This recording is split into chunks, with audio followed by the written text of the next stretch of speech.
Good morning. This is Terry Tapp, bringing you The Other Future. You're listening to WIOX. This is the day after Christmas, and this program comes to you every 2 weeks, but we'll actually be back again next week because of the jiggy-jogging of the holiday schedules.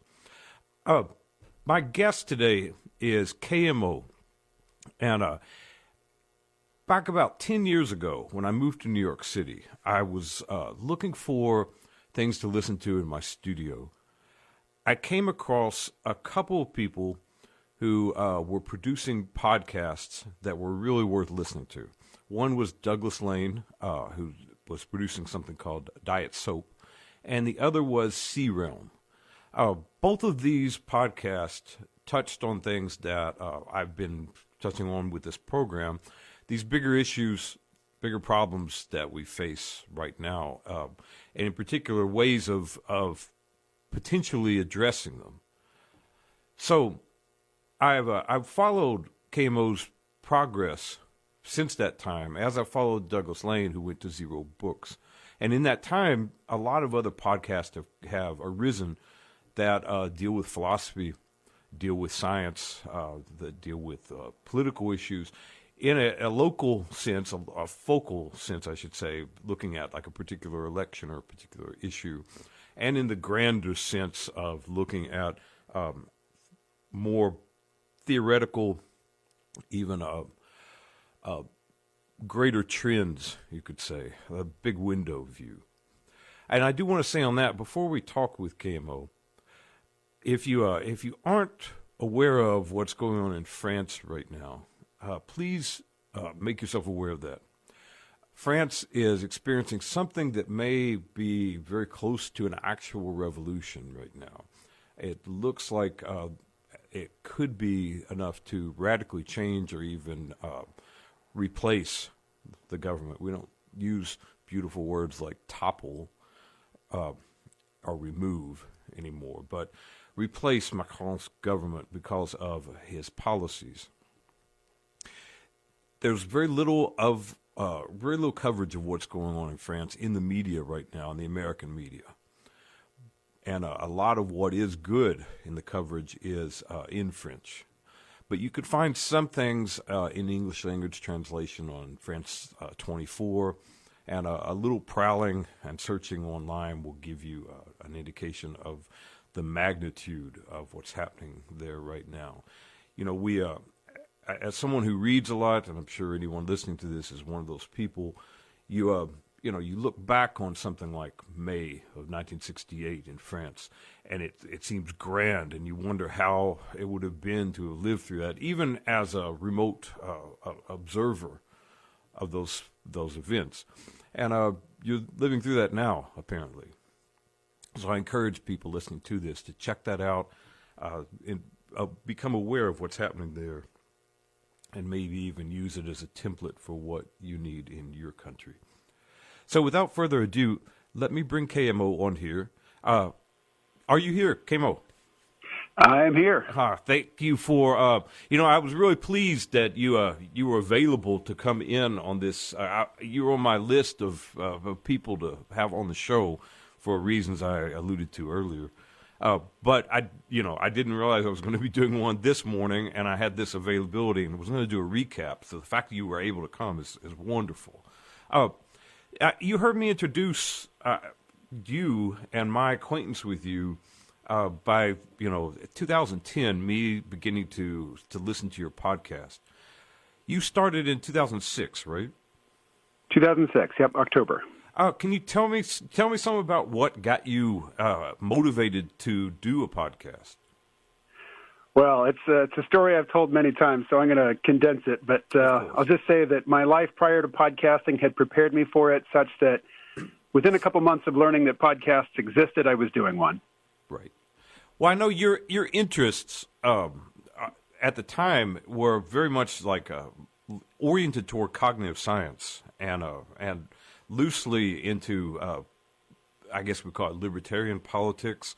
But I've seen that evolve quite a bit, and that your evolution is not only fascinating because I share many of those interests, but also I appreciate the honesty of it.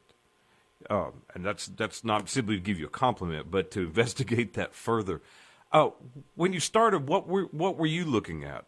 I mean, obviously you're doing a podcast, but you were talking to people about specific things. Can you say more about that? Sure. When I started the podcast, I had 3 areas of interest that I thought I was going to focus on.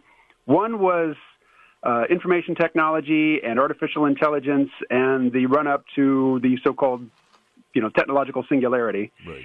And the folks that I invited onto the program didn't respond to my emails, so I never really talked to people about that. I also wanted to talk about the drug war because I'm, as a lifelong libertarian, largely motivated by my disgust at the drug war. I was, an opponent of the drug war.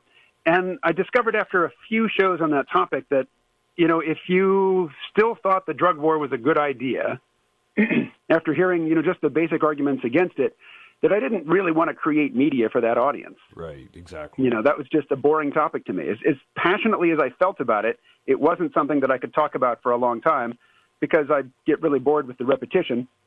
And if you're not convinced, that the drug war is harmful and that what we now call mass incarceration is harmful to our civilization, then, it's not a conversation I really want to dwell on. Right. And the other thing I wanted to talk about was small-scale farming because at the time, I was living on a 5-acre plot and I was trying to make a living as a farmer. And there was never any hope that I was going to succeed at that. It was a hopeless endeavor. I've tried that. It is. Yeah, and then about the late teens, early 20s episode numbers, I talked to Dmitry Orlov. He had a PowerPoint presentation that he'd put up online called Closing the Collapse Gap. And he was talking about how the Soviet Union weathered collapse better than the United States will. And I wasn't a peak oil devotee at the time, but I'd heard about peak oil, and I associated it with just some rather obnoxious, pessimistic, nihilistic folk that I had encountered online. But Dmitry was into the peak oil scene, and my interviewing him led other peak oil folks to approach me, and then, things snowball. Right. One interview leads to the next, and after a while I had interviewed all of the most known figures in the peak oil subculture, and at the time, this was 2006. By the time I was really into peak oil, it was, late 2008, and then came the financial crash, which said to me, oh, wow, all this peak oil collapse stuff is really real. Right, right. And I really regret that now. I mean, I'm not only over it, I'm actively distancing myself from all talk of, technological collapse, economic collapse. I just don't think it's going to happen anymore. And more to the point, as I look back on my time in that scene, I see, in retrospect, a lot of people who gravitated to the peak oil collapse narrative because they were very dissatisfied and disgusted with the current contemporary scene, and they just wanted it to go away. Right. And so, the peak oil collapse narrative says, hey, all the stuff that bothers you about the society is about to go away. You don't have to worry about your credit rating. You don't have to worry about, your mortgage. You don't have to worry about that job that you hate. It's all going away. Yeah, you'll have to fight zombies or, fight off bandits or raise your own food or whatnot. It'll be really brutal. But, at least those pressures are the sorts of pressures, the psychological pressures, physical pressures that we're evolved to deal with. Right. And we're not really evolved to deal with the constant stress of living in a, capitalist technological society. So even though it'll be physically harder, it will be a psychological relief. Right.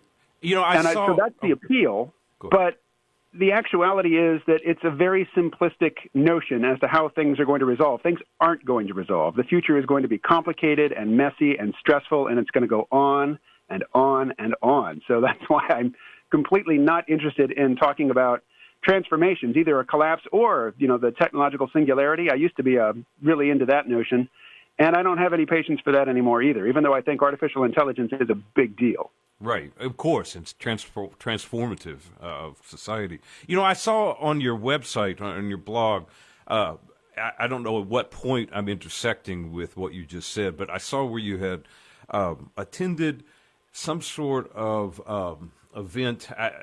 This is years ago, but you had attended an event, or someone you were interviewing had attended an event in which people were discussing collapse, environmental, technological financial, as you said, and the person or you said that a lot of it was white people, upper middle class white people in SUVs coming and crying about the end of their lifestyle.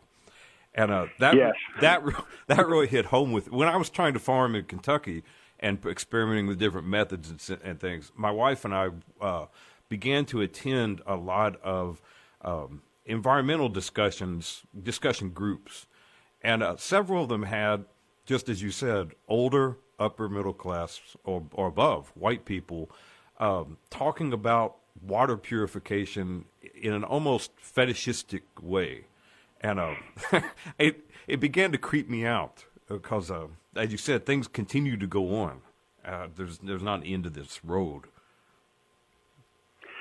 True that. And go ahead. The focus on upper middle class white folks in SUVs sounds like John Michael Greer. Yeah, and I've enjoyed your interviews with him quite a bit. And it was probably something. It seemed like it was in Arizona. Maybe I may be mixing up 1,000 details on that. It was in passing, but it was funny to me because it does it harkens back to days in which I participated with Earth First and different direct action people trying to stop certain environmental disasters from happening. But then I would go to things and as we're talking about, it was these upper middle class people who need food and so forth too. But we're really kind of having this group, almost like an emotional orgy about, as you said, things they don't want to deal with. But as a mirror to that, I went to 2 militia meetings many, many years ago, and if you read anything or read at the time anything about them, some of the literature seemed very intelligent, talking about jury nullification and things, and what was happening with the encroachment of our privacy. But if you go to a meeting, it was a lot of middle-aged white men talking about the Bible with some women in the back, not really being invited up, and all of them white, which they can be white, that's fine. But that's good. I give them permission. But if you look at it, it's a really distasteful moment of entitlement and privilege that I didn't want any part of. So I found that fascinating. But so what really pushed you? Was there anything specific that pushed you off the doomsaying narrative? Well, as I mentioned before, when I first encountered that narrative, I was very enamored with technology, right. And I was watching with great interest the rapid advance in robotics, artificial intelligence, nanotechnology, biotechnology. And when I first heard about peak oil, the people who were, the main figures in that movement, particularly on the doomy side, they had very short time horizons for their predictions. They were saying it's all coming down in the next couple of years. Yeah, I remember those days. And so I thought, if it's coming down in the next couple of years, then all of these trends in technology that I've been watching for so long aren't really going to have time to reach the really interesting points that were projected into the future. And the peak oil, collapse never came. Right. And yet the progress in information technology continued apace, and now we're getting into really interesting areas. Like, I'm not a rich man by any stretch. I'm working class, working class artist, but, working class.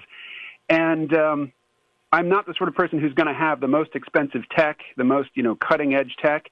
And yet, before we started this interview, I had to turn off the input on the Alexa Dot that's sitting on the shelf over there so that I can say the name Alexa without it, saying, oh, well, how can I help you? Right. So we have very accurate voice-activated, voice-to-text and text-to-voice and, using your voice where we used to use keyboards. And it's super common. I mean, I got an Amazon Echo Dot, I forget exactly when. I think it was Black Friday the year before last. Right. And it worked great for a time, and then it stopped syncing with my Bluetooth speaker, and I called Amazon, and we did a little bit of troubleshooting, and they said, well, we can't fix it. Here, have another. And they sent me a newer version. The old one still works. It just doesn't, sync with a particular Bluetooth speaker. So right. The new one is out here in the living room. The old one is in the bedroom. It's basically my alarm clock. And it's stuff is so cheap. I mean, we pay for it with our data. That's a whole other, realm. But this stuff is materializing around us now, and your phone tracks you. For me, it's helpful. I like to look at that monthly, Google Maps report that shows all the places I've been. I like to, look to see how many steps I've taken in a given day. But, it's also kind of creepy, but it's here. Yeah. And peak oil collapse is not. So, even though I've mentioned the psychological things that I saw at work, just the, year after year after year of failed predictions of collapse, I just got bored with it. Yeah, it's got the structure of a messianic cult, Oh, absolutely. As do the singularitarian folks. I mean, it's, those are two different, fantasy transformation ideological narratives. Yeah. The world is about to change exactly in the way that I'm interested in seeing it change. Yeah, you're probably acquainted with Robert Anton Wilson, and he had a joke. Big influence. Yeah, he's been a tremendous influence on my life and my thinking over time. But he said, and I use this all the time. He said, I don't have any interest. This is a paraphrase, but I don't have any interest in Muslims that see some sort of, revelation having to do with the prophet. I don't have any interest in Catholics that get together and see a vision of Mary, or ufologists who see a UFO when they get together. He goes, when the Muslims see the UFO and the UFO people see Mary, he said, but we're beginning to actually have something interesting going on. Yeah. When these people, those magical moments, I mean, they never arrive. And I know people that have been involved with different religious sects, and, you can see I won't mention any, that seems cool. But you see, when a date for some sort of great transformation or return of a Messiah or whatever is going to happen, and how it keeps getting moved. You didn't believe enough, or, there was this other thing going on. I kind of think even if machine technology, we'll just put that as a big umbrella, becomes closer to what we think of as awareness, as having awareness, we won't even recognize that. And that could be going on right now. And it might be, 7,000 years down the line, or 700, that someone looks back and says, actually it was 1996 when that was taking place. Because it won't be a magical global moment as depicted by, the Watchtower or something like that. I mean, really, you studied, I think you were telling me a couple of years ago, you're studying Japanese, correct? I lived in Japan twice. Oh, I didn't know that.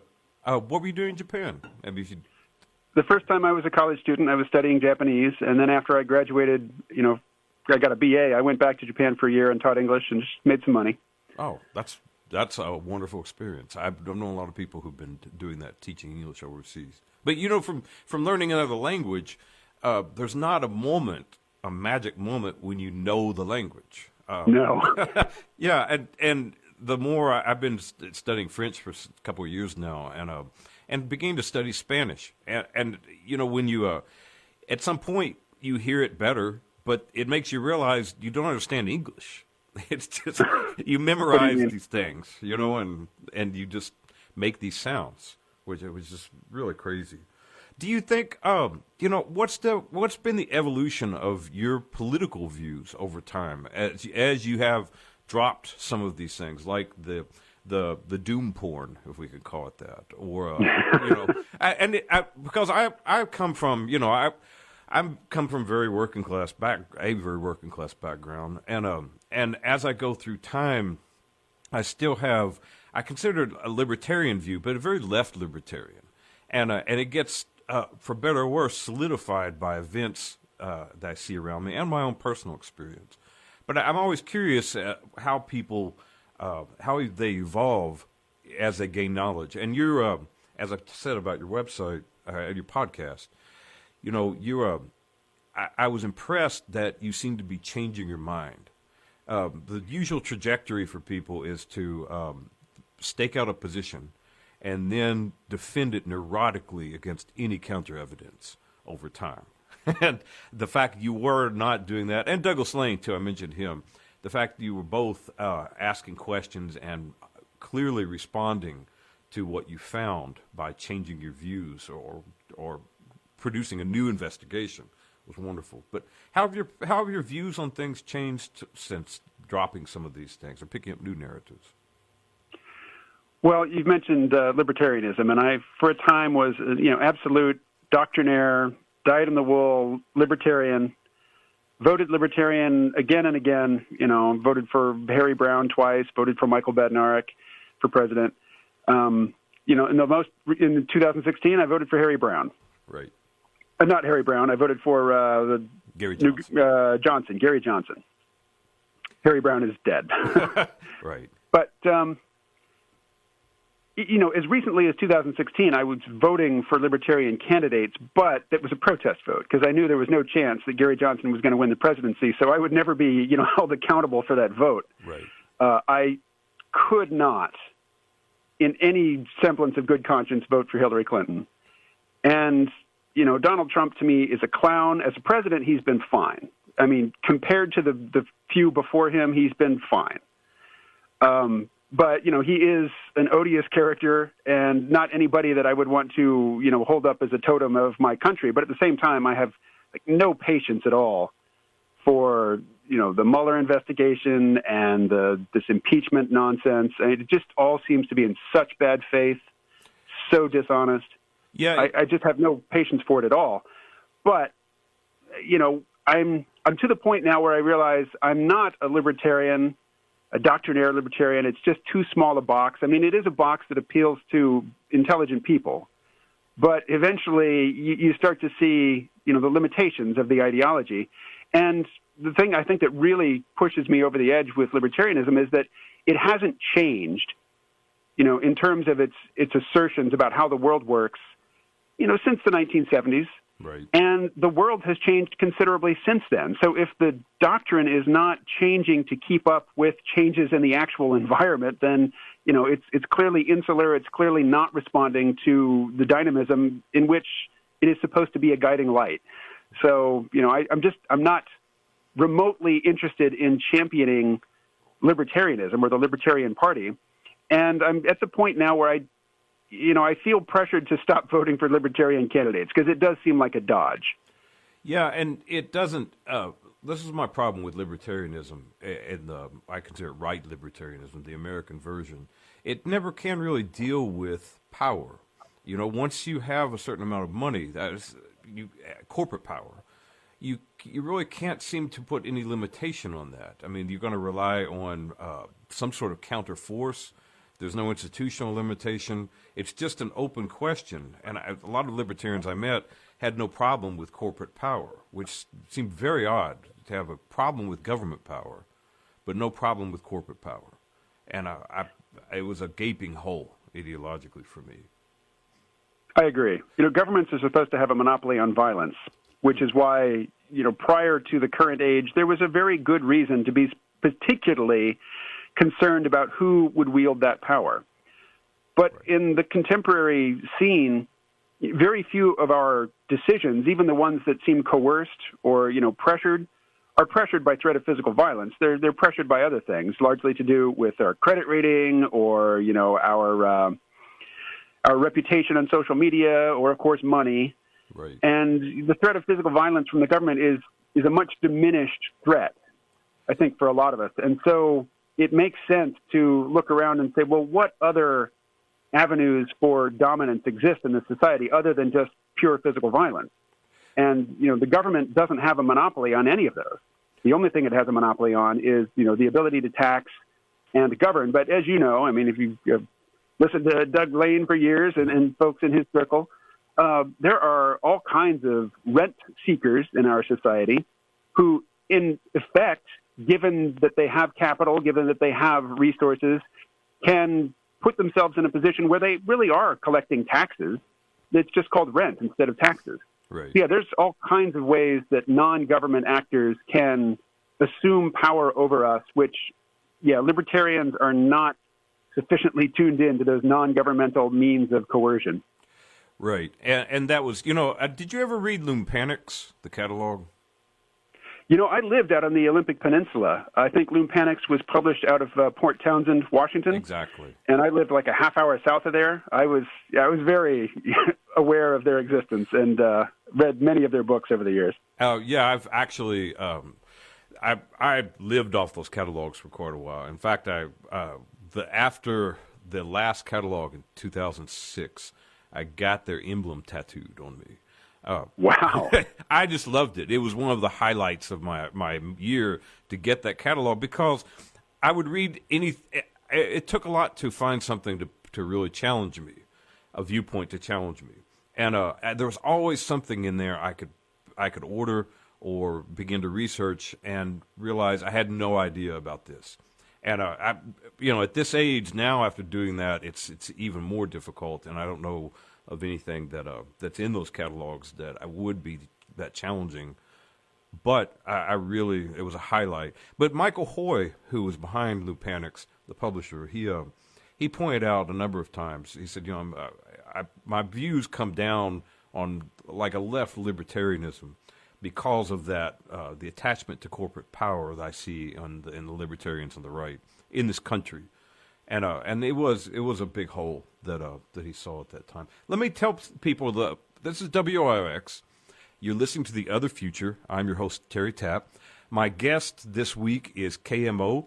He is the host of a long-running, excellent podcast that you should take a look at called C-Realm. That's C-Realm.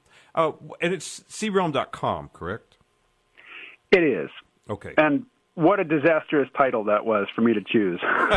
Why, because of the hyphen or the com?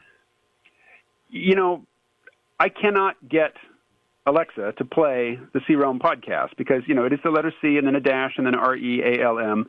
And how do you explain to the robot that that's what you want? I just haven't been able to do it. It's ambiguous. You can't know the spelling just from hearing it. So it makes it hard for people to search for it, particularly by voice. Right. So, but, I had the C-Realm website for years prior to starting the podcast. So there was never any question as to what my podcast would be called. Right. But if I had it to do over again, I would certainly choose something different. Well, and on that note, I was working a job last summer, and they had an Alexa, and I wanted them to play the band Broadcast, and I couldn't get them to do it because saying Broadcast meant something else to the robot other than the band Broadcast, and it didn't understand the band Broadcast or Broadcast the band. And you have a website with your webcomic on that. That can be found at gebb.io. Yes. And that's, again, KMO. His podcast and blog can be found at c-realm.com. Webcomic at gebb.io. Yep. It's geb.io. Geb is the Egyptian personification of the earth. Oh, I didn't know that. Oh, so I didn't either. I didn't name the comic. And in fact, while I write and draw it, I don't own the property. It's it's a paid gig. Oh, that's excellent. Especially rare to get a paid gig with a comic. Yeah, very nice. Yeah, it is.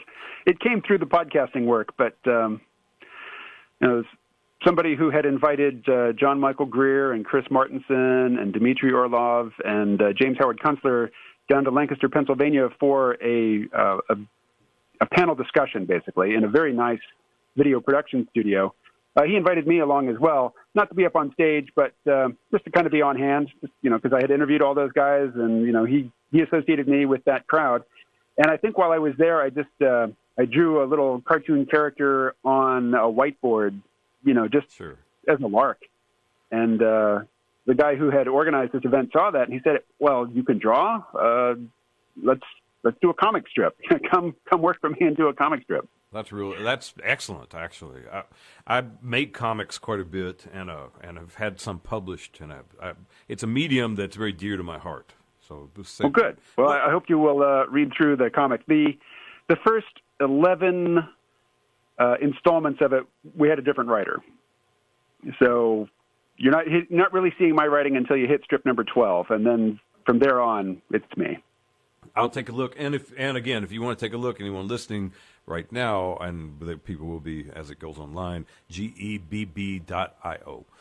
Let's address a couple of things here, because by talking to all these people for now, this is 14 years essentially, I'm curious. You had this narrative of collapse, and John Michael Greer, for instance, talked a lot about the civilization in its death throes, or just dying. We'll put it that way. And yet, if you're pushing collapse away, what do you see? I know he was talking about eco-fascism recently. What do you see as the next step, as on the horizon? Is that too ambiguous? That's pretty fuzzy. let me sharpen that a bit. That'd be great. Let me hone that down. When you're looking at peak oil, for instance, and you look at those 2-3 year horizon lines, okay, you have a definite narrative to that. If you're looking at 20 years down the line, and you're not looking at collapse, and we'll just underline that word, what do you see happening? Because even though we don't have environmental collapse, perhaps, we definitely have a real crisis on our hands. Well, I see us, as a species, as a global civilization, adapting to changing circumstances. And yes, part of those changing circumstances are a result of past human actions and, ongoing industrial activity. And had we done things differently in the past, there were certain pressures and challenges we would not be facing in the future. But, the future is what it is. The past is what it is. So there will be suffering. There will be, struggle, conflict, just as there always has been. But, I'm a fan of history. As Dan Carlin likes to say, I'm not an expert in history or a historian, but I'm a fan of history. Right. And I read a book last year called The Fate of Rome. And it was looking at the collapse of Rome through the lens of infectious disease and climate change. Right. And even at the height of Rome's power, they had a lot of trouble maintaining a stable population. Just so many people died from disease. And, the average woman, I think, had 6 kids in Imperial Rome. And the government was always looking for ways to incentivize women to have more children. Right. Yeah. Because people just died, at young ages and in really, really unpleasant conditions. And we don't really experience that here. So as much as it is attractive or sort of enthralling to dwell on images of doom and images of, future war and collapse and strife, really things are much easier now at a material level than they've ever been. And I expect that to continue. I would expect it to continue, but looking at climate change, there are scenarios that, if we continue on our present pathway, would reduce our ability to extract resources, to in any way, in any organized fashion, manipulate those resources, manufacture is what I'm saying. That would really bring us back to a very, very desperate situation. I'm looking at that as well. And I'm just not as convinced by those sorts of arguments as I used to be. Oh, so you don't think the science is accurate, or you think that? Well, I think the science is accurate, but I don't think that it is honestly discussed in media. I don't think that it's honestly discussed, outside of specific scientific, climatological circles. I think it really gets sensationalized by any non-scientist to touch on it because they just apply their immediate, pre-existing agenda to it. So if you're a hardcore libertarian, free marketeer, then, you hear that there's any doubt whatsoever in the mainstream climate narrative, and you just, gravitate to the far extreme and say, well, it's all bunk, or it's all a hoax, or it's all overblown. But if you have psychological, spiritual, objections to the current culture, and you hear that, climate change is going to create great disturbances and great hardships in the future, well, you gravitate to that and you go to the other extreme and you say, well, it's, we can't continue in the current mode because the climate just won't support it. The Earth's natural resources won't support our continued infinite growth on a finite planet. Yeah, it's a finite planet, but we're not anywhere close to the limits, and we are allowed to leave the planet as well. There are resources elsewhere that we can harvest. Yeah, and utilize. There were people, thinking of Loon Panics, that were suggesting we leave. A Terrence McKenna, for instance, Tim Leary, those people pushed this idea of getting off the Earth, as well as did a lot of futurologists. That we need to actually begin to abandon the Earth before we destroy it. Oh, here's something interesting on climate change. I attended a UN forum on called Climate Restoration, and the interesting thing to me about this forum was we actually have the technology that could almost undo the damage to the planet that we've inflicted on it. Not in the sense of bringing back a species that's now gone extinct, but in terms of ecological restoration of particular ecosystems, particular areas, of bringing back old Arctic ice. It was fascinating discussion, and had a lot of entrepreneurs and had a lot of scientists that are working on these things. I was amazed not only that exists, that being this giant cauldron of tech, essentially, and some of it wasn't just tech. It was technical knowledge of farming or forest management. But I was not only blown away that exists, but that we're not doing anything with it. What are your thoughts on that? Do you know some of this? I'm not asking that to trap you in anything, but I'm just curious, like Climeworks or some of the new kind of absorbing concrete that they, carbon absorbing concrete that we have and things. There's all kinds of great adaptations in progress. They're largely localized and small scale. I'm looking at a book by a friend of mine named Albert Bates. It's called Burn. It's his third book on the topic of biochar. Biochar is a way of pyrolyzing organic material, not burning it, but cooking it in a non-oxygen environment so that it becomes what's called recalcitrant carbon. It's this hard matrix of carbon like charcoal, but it's full of holes. And if you bury it in the ground, microorganisms they colonize it, and it increases soil fertility dramatically. I mean, it decreases it at first, and then increases it dramatically in later seasons. And at the same time, you are permanently locking up carbon. Right. You are sequestering carbon by non-high-tech means. That's just one example.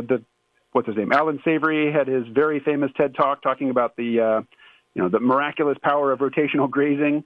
There's all kinds of small-scale applications of novel technology, and by technology I just mean techniques that have potential to do great things if scaled up. And it's kind of a marketplace of competing strategies right now. Which of these will scale up in a way that turns a profit for somebody in the short term, right, or can secure a lot of government subsidies to keep the industry alive during its early formative years?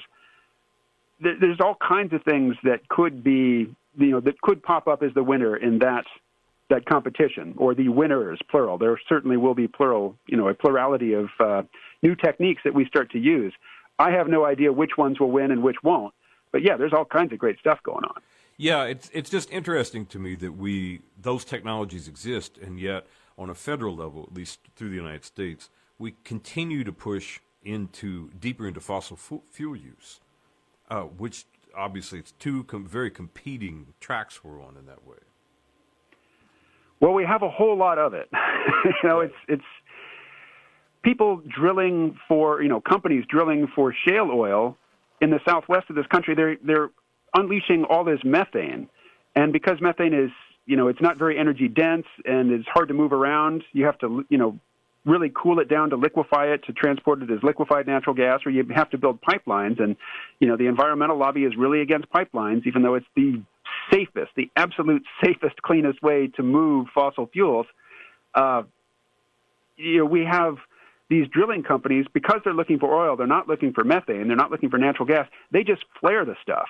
You can see, these huge patches of light from space or from the air of just all of these drilling companies just igniting the methane that they're releasing from the ground, so it doesn't, go into the atmosphere as methane, which is a very potent greenhouse gas, as I'm sure you know. But, that's basically energy just going to waste, because it's not quite as valuable as the oil that they're actually looking for. But we are awash in natural gas. And the idea that, and it's a very clean burning fossil fuel. So the idea that we're not going to use it, in favor of things like wind or solar, which are not energy dense and not very scalable and really not that efficient in most places, it's just, a complete sort of deliberate obtuseness to the scientific, physical realities of our situation. We will be using natural gas for a very long time, and that's a good thing because we have a lot of it. Yeah, it's my problem with that. The fossil fuel industry is it's connected with power structures in the country that suppress free speech, that suppress votes. It's an octopus, and we can't really seem to make any headway against it until there's some way for those few people really who've invested in that to sell off their stocks and not go bankrupt. Do you know what I'm saying? I do know what you're saying. It's far worse in other parts of the world, particularly in Africa. Yeah, Niger Delta. There's the notion, and this, there's a lot of good stuff that I learned in my study of peak oil, and one of them is the so-called resource curse, which is to say it's a really bad place to live, to be right on top of a resource that somebody else wants. Yeah, especially someone with a colonial history. Exactly. In Africa, as we talk about oil spills here, which are tragic, they have, I believe, an Exxon Valdez type spill each year in Nigeria because of that oil, and it's largely due to one company, which is Shell, going over there and like very violently extracting that. I know my father was a laborer at an aluminum plant, and as a kid I got reading about aluminum, and you find the bauxite that's in South Africa, and the bauxite extraction, because electrolysis is performed on bauxite over here, and you get aluminum. Is one of the reasons why the black population was so repressed violently, because they didn't want, they being the companies, Alcan, Alcoa, and so forth, that wanted that bauxite, did not want residents of South Africa, black residents, to have a vote.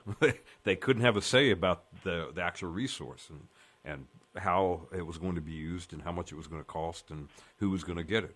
So they put them essentially in cages, in ghettos with barbed wire around them, which is a nightmare. So let's talk about you're making these comics. Did you always see yourself as an artist? Because I know you were in New York City for a while. You were in Brooklyn, and yep.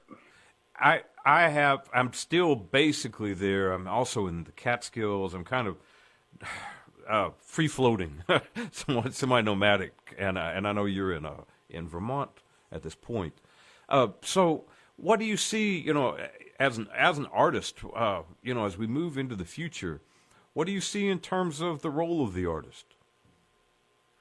Well, I think the artist is the artist who is creating art for their own, just for the intrinsic enjoyment of it, just for the inherent value in the activity. There's always going to be a place for art. Art as, a commercial or as a way of making a living. I think artists will be resilient in the face of automation for longer than most other professions. But eventually, AI will do art better than humans do, particularly, commercial-oriented art. And, by that point, artists will be among the last people who are having to deal with the fact that, their accustomed means of making a living no longer affords them the opportunity to do so. What do you think about that? Your just reactions from someone who's been watching this for a while. With AI taking over our identities in a lot of ways, it's not just our jobs, but I at least have some pride in my knowledge and my ability to conceive. So that, I try to align my thinking with the facts such as I see them at the time.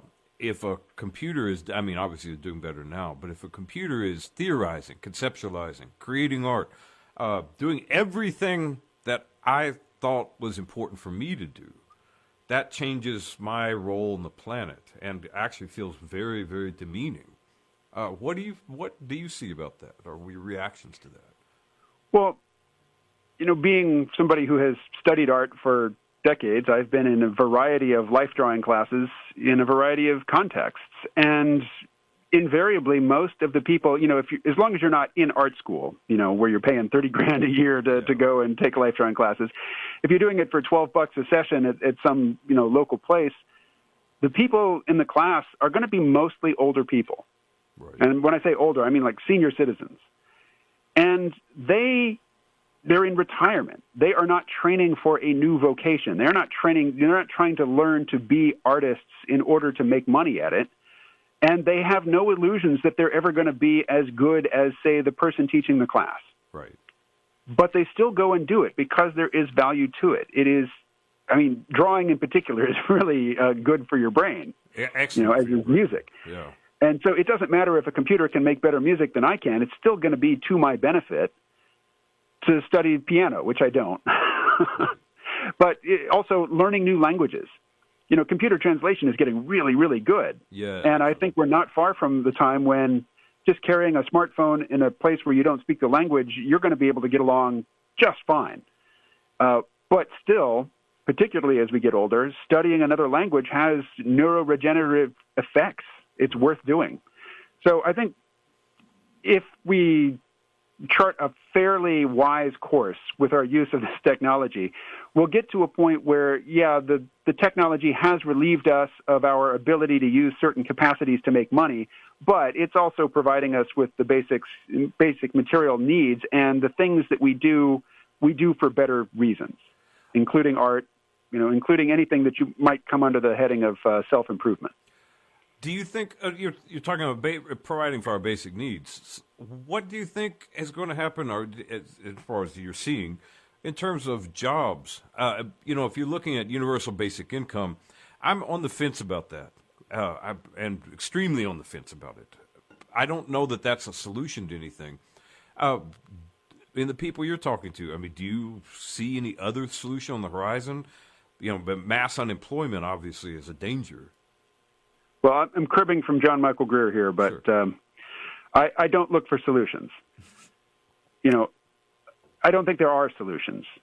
We live in a dynamic environment. Things are always changing. No one set of responses is going to be adequate forever. Yeah, of course. So we can only respond, and we respond either adaptively or maladaptively, and hopefully we respond more adaptively more often than we respond maladaptively.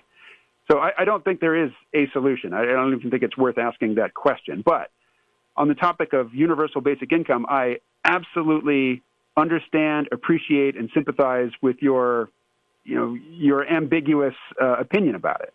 Right. There are a lot of ways to do it wrong. There are a lot of ways where you're just giving the money directly to landlords. That if you set it up such that somebody's their monthly payment can be attached by creditors, well, then the people who need that relief the most won't get it. Right. We have a generation of people drowning in student debt. It would be disastrous to say, okay, we're going to give everybody $1,000 a month, except for the people who have student debt. Their $1,000 is going to go to the bank that holds their loan. That would be disastrous. There are so many people, even people who have medical insurance, who are going broke because they got sick. And, the medical industry is just this minefield now of hidden charges, not covered, uncovered expenses, out-of-network charges, things like that, where you can go in for a fairly routine procedure and you spend less than a day in the hospital and you come out $30,000 in debt. Yeah. If medical expenses that are incurred like that, if they can grab somebody's universal basic income, then again, it is highlighting and exacerbating the fact that the people who need it the most are going to get the least benefit from it. So, it has to be approached very, very carefully, and we have to approach it in a spirit of, response to data, an empirical response to what has come before. If we institute a policy and it yields results that we don't like, we need to change that policy, which is not something that we seem to be very good at as a nation. Right. And see, this is where we get back to the political reality of it, because, you're talking about Alexa, for instance, before. When you say we, results that we didn't like or don't like or will not like, I wonder who the we is, because if you're talking about giving money to people and you realize that perhaps these people are unionizing or these people are doing something you don't like, whatever you don't like is, we could pull that money back. We could actually stop them in their tracks from an economic existence based on sexual orientation, race. I mean, I'm picking some big things, but there are micro features of populations and individuals that you could pull out and say, I don't want to give them money. Like right now, the social credit system in China, you can curtail people's behavior and redirect it very easily. But the we is the Chinese government that's doing that. Yeah, the Chinese Communist Party in particular. Yeah, and I don't even know what to call that. It functions much like our government. It functions in a lot of ways with investment and allocation of treasury resources to a small elite. They're all kind of converging, and we're beginning to toy with some of the same social credit things. That's what troubles me, especially with a lot of these technologies, that there is someone behind them. A friend of mine has said many times, we're middle-aged now, but he said, younger people don't seem to understand that someone is looking at your Instagram, not merely people with a smartphone, but someone on the other side of the screen. Someone's listening to Alexa, and as these technologies evolve, the potential for further direction of our behavior evolves as well. You can actually manipulate someone's behavior if you can predict it out onto some sort of longitudinal graph, so that you understand that this guy, and he's going to be doing a certain thing a year from now, and that actually can compromise human agency. So there's this ball of potential wonder and potential ugliness coming from a lot of those technologies. Absolutely. As I say, the future will be messy, the future will be complicated, and it will go on and on. Oh, and I have no problem with that. That's one of the things I don't like about, and I do like to look at political realities and look at what, where we're headed, because I like that speculation, and I like to take part in it. But at the same time, I'm not an ist, as I try and tell people when people want to say, what sort of political view you have. I'm an artist, but I also try and take in data from people and knowledge and process that. So I appreciate listening to people. And as I said, with your program, you have a long view of altering your views, and I appreciate that as well, especially with the doom porn that came for a while, because that, it's exciting to me. As a little kid, I loved Planet of the Apes. And, the movie, I read the book when I was a little older, and the book is fascinating in a very different way. But, you always imagine what it would be like if your parents aren't around, there are no cops around, you just have monsters or apes or zombies and a gun and a pretty girl and a horse. I mean, you can put this fantasy together in any way possible. But you don't have to go to work.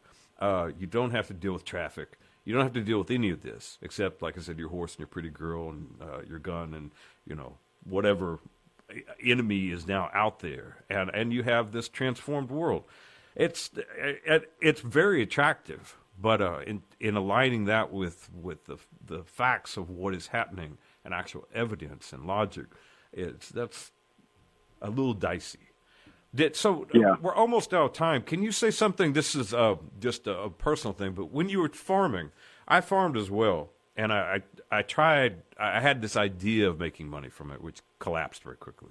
Were you ever able to set up any type of selling booth, take it to markets, or what level did you get to with that? Well, when I was just getting started in it, I trained under an organic market gardener in Eureka Springs, Arkansas.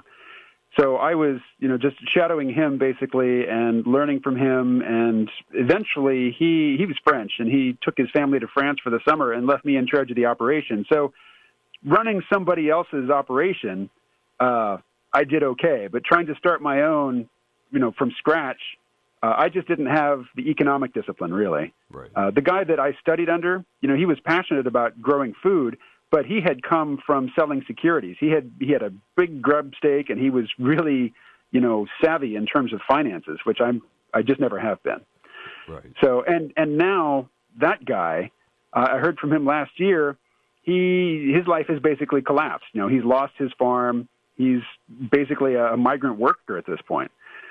So it's a really, if you'll forgive the metaphor, it's a hard row to hoe, that farming. Yeah, I got that from farmers in Kentucky. And you see, I never got to the point of having a booth or going somewhere and selling and really profiting.